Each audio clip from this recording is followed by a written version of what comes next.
Cardano is being suppressed. It is a top 10 cryptocurrency, yet it's nowhere to be found. And if we look at DApp Radar, a popular website that ranks blockchains by users and volume, Cardano is missing. We can look through this list and we'll see blockchains such as DEP, Shiden, Astar, blockchains you never heard about, blockchains that no one's ever heard about. It doesn't really make any sense. And if we look at CryptoSlam, another popular website that showed the top blockchains by NFT volume over the last 24 hours, again, Cardano is nowhere to be found. And if we go to OpenSeaNFT.io, we can see that over the last 24 hours, Cardano has done 614,000 ADA in volume. That's about 280,000. So if we come back to this list, Cardano should be right here in the 6th spot, right after BNB, but for some reason, they didn't put it here. They even have Theta on this list, and it only did $15 worth of NFT volume over the last 24 hours. This is a joke. This is confusing. Why is this happening? And to add to this, Messari recently put out a report of the top 25 crypto communities.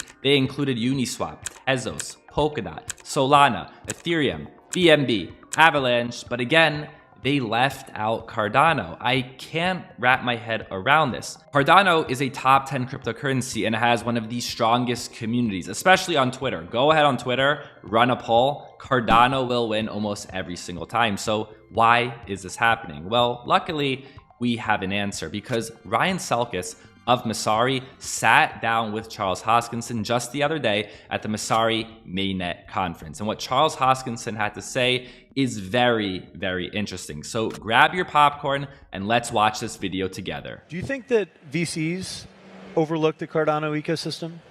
Some do, some don't. It just depends on the location. Is it a family office? Is it, certainly A16Z and others are like, Cardano. But you know, the problem is that we didn't... Why do you think that is? Because we didn't have any Ponzonomics for them. I mean, let's be honest here. The vast majority of VCs, let's just be honest, the way they approach it is liquidity. So they say, when is the token coming out? Where's the marketplace for the token going to be? Do I get an early distribution? How do I exit that early distribution when the retail people come in? And you've seen numerous layer ones and dApps, we won't name names, where they launch to market at a very high valuation, the insiders dump, they go down, and they walk away with a lot of money. You know, and so there wasn't a lot of Ponzonomics to offer, and it was a fair distribution of Cardano. It's one of the, it has a great Gini coefficient. It's one of the most distributed currencies in terms of distribution, so there was no insider distribution to go and sell. Some of these layer ones, which you guys track on your platform, the insider distribution is greater than 50%. So if you're a VC, you say, oh, wow, if I get involved in this, and I get 10% of the supply, and I could get 100x in 6 months, this is my favorite thing in the whole wide world. They look at Cardano and they say, well, where's that opportunity? We say, well, it doesn't exist. It's an egalitarian distribution. So I got nothing for you. But you know, they'll get involved organically because greed is their thing, and that's their fiduciary obligation to their LPs. So where they get involved is when you see multiple Cardano dApps start getting multi-billion-dollar valuations.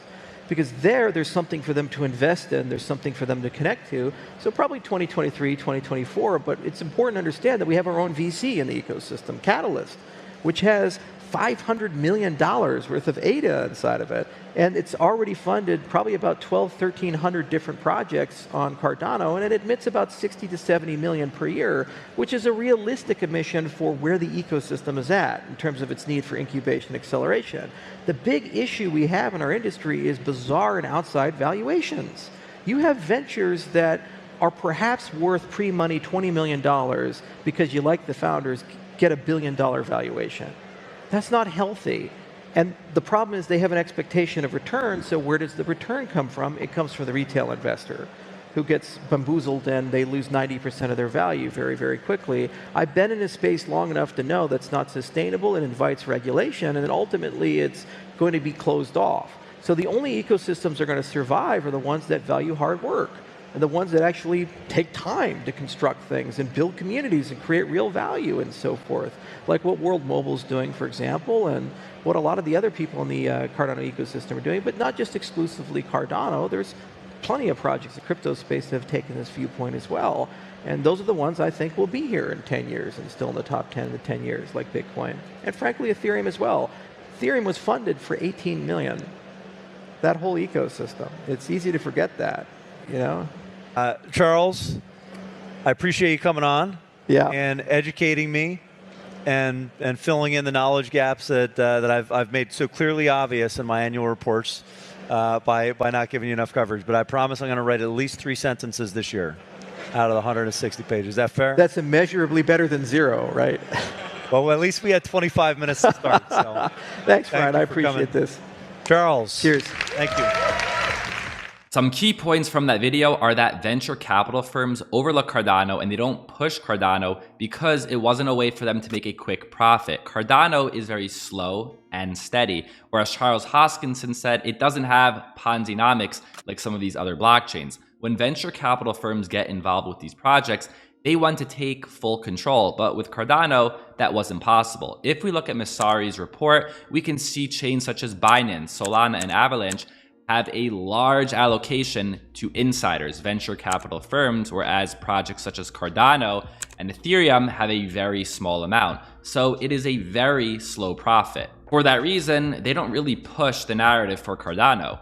Also, when it comes to Cardano, it's not listed everywhere that it probably should be. A top 10 cryptocurrency, yet it's not listed on FTX or Gemini. We could imagine that Gemini wants to protect the interests of Bitcoin and Ethereum, while FTX wants to protect their investment in Solana. But this Cardano is a top 10 cryptocurrency.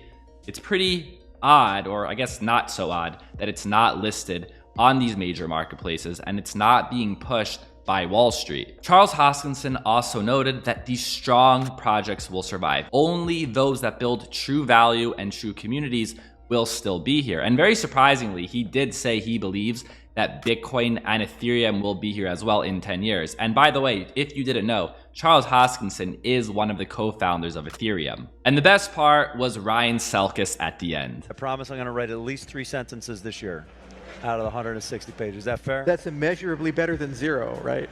So while the narrative for Cardano continues to be suppressed by big money, the Cardano community continues to grow. And yes, Cardano took an opposite approach from almost everyone in the crypto space.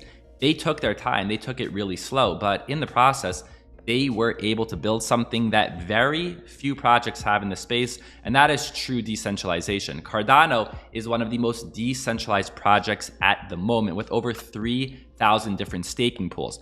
At the moment, I'll have to admit though, Cardano is still not up there with Ethereum or Bitcoin or Solana, but I'm not here to say that it's better or worse. What I am saying though is that it's very odd that a top 10 cryptocurrency such as Cardano is left out of market aggregators and popular website rankings, but we probably won't see it for long. Some good news follow-up, DApp Radar that we mentioned in the beginning did just put out a tweet yesterday stating that they will be adding Cardano to their website. And if you are a fan of Cardano or even BNB or Solana and you want to learn more about staking opportunities on those platforms, go ahead and watch this video on the top 3 cryptocurrencies to stake during a bear market.